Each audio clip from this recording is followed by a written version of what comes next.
Hello and welcome back to Melbourne Marvels. This is the long-awaited second episode of the incredible story of William Buckley. If you haven't yet heard the first episode, then I recommend you go back and listen to it first. Buckley stayed in the hut that had become his home for a few months in order to recover his health. But he soon grew lonely and longed for human contact. Just as he was considering leaving the area, he was surprised one day by some human voices speaking a strange language. He looked up and was startled to see 3 aboriginal men armed with spears standing on an outcrop. He tried to hide, but the men discovered his tracks and called out to him. Buckley emerged from his hiding place, and the men stared at him in wonderment. They took his hands in theirs and struck both their breasts and his while making an unusual sound, which was, quote, between singing and crying, a sort of whine which to me sounded very much like premeditated mischief, end quote. After examining Buckley's hut, the men then made a fire and threw some crayfish onto it alive. Buckley was worried they might want to cook him next, but his fears were proven misguided when they gave him the first and best portion of the seafood. After eating, Buckley's new friends gestured for him to follow them, which he did reluctantly. Buckley, still feeling tentative about his new acquaintances, hoped to escape at the first chance he got, but while 2 of the men went on ahead, the one that was left with him watched him like a hawk. After arriving at some huts made of turf, they turned in for the night, and Buckley thought this might have been a good opportunity to abscond, but his guards stayed in the tent with him and didn't sleep at all, muttering to himself the whole time. In the morning, the men seemed to beckon Buckley to follow them once again, but this time he refused to go further. The men reluctantly accepted these conditions, but tried to get Buckley to part with his old worn stockings. Buckley refused this too, though, and they accepted after, quote, sundry striking of breasts and stamping of feet, end quote. As Buckley was considering what he might do next, one of the men returned with a crude basket made of rushes, which had the berries mentioned previously, and attempted to exchange this for his stockings. He again refused, and the man, dejected, went on his way. When night came, Buckley cursed having left the men because he had no fire to warm himself. Therefore he returned to where he thought the huts were, but they were no longer there. Suffering from exposure, he desperately tried finding the Aboriginal men by making out in the direction he thought they had left in, but after a while he became completely lost and, exhausted, lay down under a large, hollow tree. Luckily he found a fire stick nearby and made a fire which attracted dingoes and possums, and he couldn't sleep because of the howling of the former. For a while Buckley travelled around by himself, subsisting on anything he could find, such as the fruit the men had brought him and shellfish. Eventually a desire for comfort brought him back to his old cabin on the beach, and he remained here many months. As the weather had become very cold and stormy by this stage, and as his clothes had become worn and tattered, Buckley eventually resigned himself to attempting to return to the ship. He bade farewell then, and began to retrace his steps back along what is now the location of the Great Ocean Road. By this time, Buckley was becoming extremely weary and could only make short distances each day. After a few days, he arrived at a creek the natives called Doonagorn and made himself a simple shelter in the vegetation. Although he didn't realise it at the time, here Buckley was to make a fortuitous discovery that was to make a considerable impact on the rest of his life. Right next to where he had made his shelter, Buckley found a mound with a spear thrust into it. He immediately realised it was a native grave, but in his weary state, Buckley simply saw the spear as an excellent potential walking stick and thought nothing more of it at the time. The next day he reached the Carafe River and tried to cross it, but weak as he was unable to, and he was carried downstream some distance before eventually reaching the other side, where he collapsed in a heap, exhausted. Drenched, he lay down in the scrub, freezing, and lamented his condition.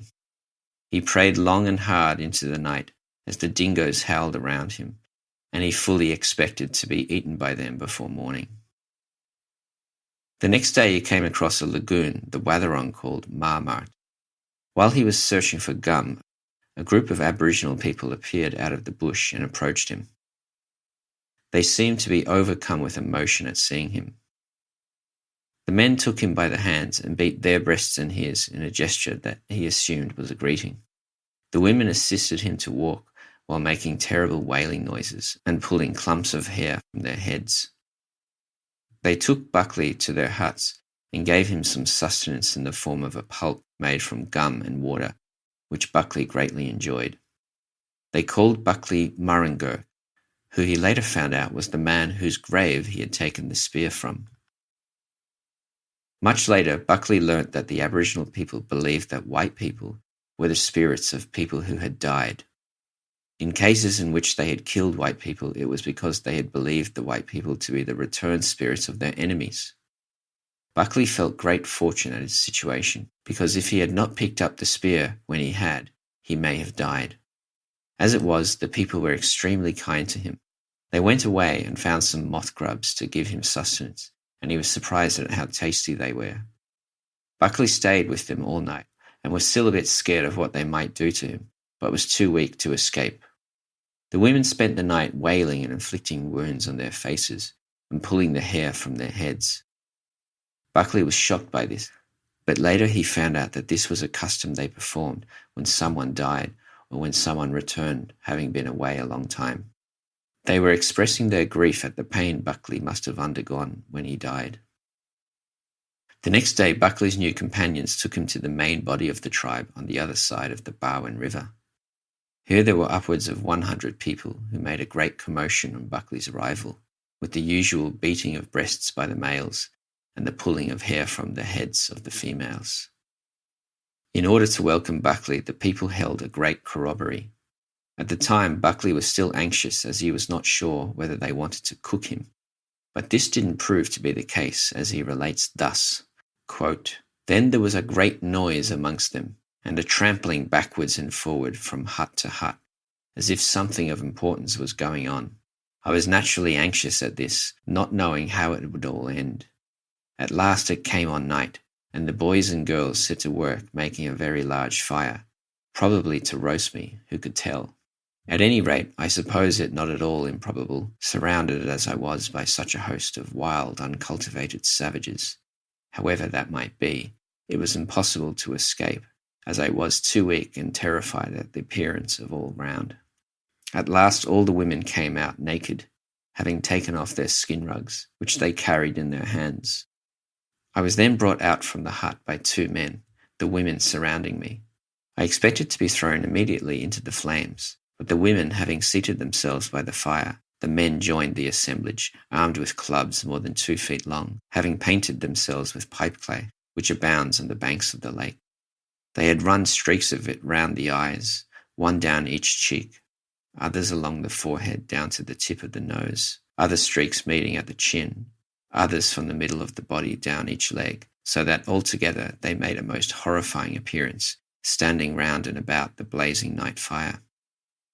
The women kept their rugs rolled up tight, after which they stretched them between the knees, each forming a sort of drum. These they beat with their hands, as if keeping time with one of the men who was seated in front of them, singing. Presently the men came up in a kind of close column, they also beating time with their sticks by knocking them one against the other, making altogether a frightful noise. The man seated in front appeared to be the leader of the orchestra, or master of the band. Indeed, I may say, master of the ceremonies generally. He marched the whole mob, men and women, boys and girls, backwards and forwards, at his pleasure, directing the singing and dancing with the greatest decision and air of authority. This scene must have lasted at least 3 hours, when, as a wind-up, they gave 3 tremendous shouts, at the same time pointing to the sky with their sticks. They each shook me heartily by the hand, again beating their breasts as a token of friendship. By this time I was greatly relieved in my mind, finding no injury to me was contemplated, and particularly when they all dispersed to their huts, and I was left again with my guardians." End quote. The next day Buckley was to quarter with the brother of the man they believed him to be, and his wife and son. That night there was another great corroboree, but Buckley retired to the hut of his new acquaintances. They entertained him with roots and possum meat. He was presented with a possum skin rug, after which he presented his brother's wife with his old worn jacket, and this greatly increased the affection which the family showed him. In the morning there was an argument, and some men began brandishing their spears. After a great deal of swaggering, the two groups of men actually began fighting, and when Buckley's relations saw this, they took him away and observed from a distance. One man was speared in the thigh, and a woman from the group Buckley was associated with was speared under the arm and killed. Eventually peace was restored, and everyone retired except about 20 of the members of this woman's tribe, who made a fire and threw her body on it. When there was nothing but ashes, they piled them together and stuck her digging stick into it. After this, everyone went away except Buckley's relations and one other family. They went to another part of the bush and remained there some considerable time. They ate roots mainly, which the women sought daily, and occasionally the men would kill a possum. Sometimes they killed kangaroo, and Buckley found this meat delicious. After a few weeks, they joined another tribe of about 50 and had a corroboree on the evening of their meeting. But during the festivities, there was a fight, and 2 boys from the other group were killed. Buckley couldn't understand what these quarrels were about, but understood later that it was because one tribe had taken women away from the other tribe. At other times, women willingly left their husbands to join other men, which gave rise to jealousy. When the fights occurred, Buckley was always kept in the rear for his protection. When the fracas was over, the tribe to which the boys belonged retired into the bush, and Buckley's people set up huts from branches and bark. Suddenly in the night, the other tribe attacked them again and took the bodies of the 2 boys who had been killed from a hut. They cut off the meat from their thighs and took them away. Buckley's tribe retreated, and the remains of the boys were burnt in the usual way.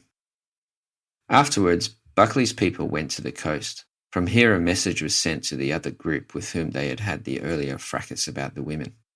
They challenged them to a fight at a designated place to settle the matter.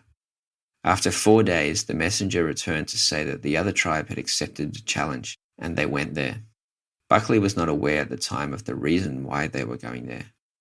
They arrived at the meeting spot about 20 miles away, where about 5 tribes were gathered and the fighting commenced. The fighting lasted about 3 hours, after which 3 women lay dead. Buckley says in these fights, the women usually fared worse off. Quarrels alarmed Buckley because the participants often pointed towards him during the fighting, as if he was the source of the dispute. So he again started to worry that he might be sacrificed. Eventually, Buckley's tribe returned to him and encircled him before escorting him to the clearing where the fight had been and where the other tribe were waiting in a square-shaped guard. Buckley was worried he'd be killed. There was silence and they all stared at him. They then began muttering and shaking their spears and gave 3 shouts and eventually returned to their respective huts. In the morning, Buckley found the other tribe had gone, and his tribe returned to the place they usually occupied and remained there for a very long time unharmed. After a while, a messenger came from another tribe saying they were to meet them some miles off. Their method of marking time was by making days on the arm in chalk and rubbing one off as each day passes.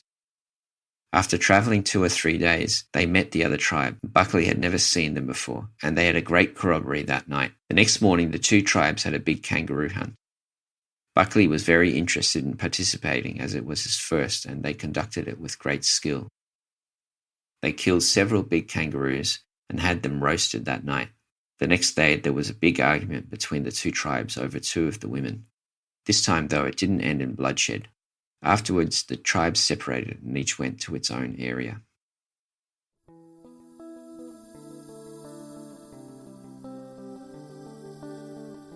Hi, my name is Eamon, and I'm the creator of Melbourne Marvels. With this podcast, I want to share some of the incredibly interesting stories that have happened in the Melbourne area throughout history. Please check out Melbourne Marvels on social media. Please like the Melbourne Marvels Facebook page. That's Melbourne, MELBOURNE, Marvels, MARVELS, to keep up to date with the podcast.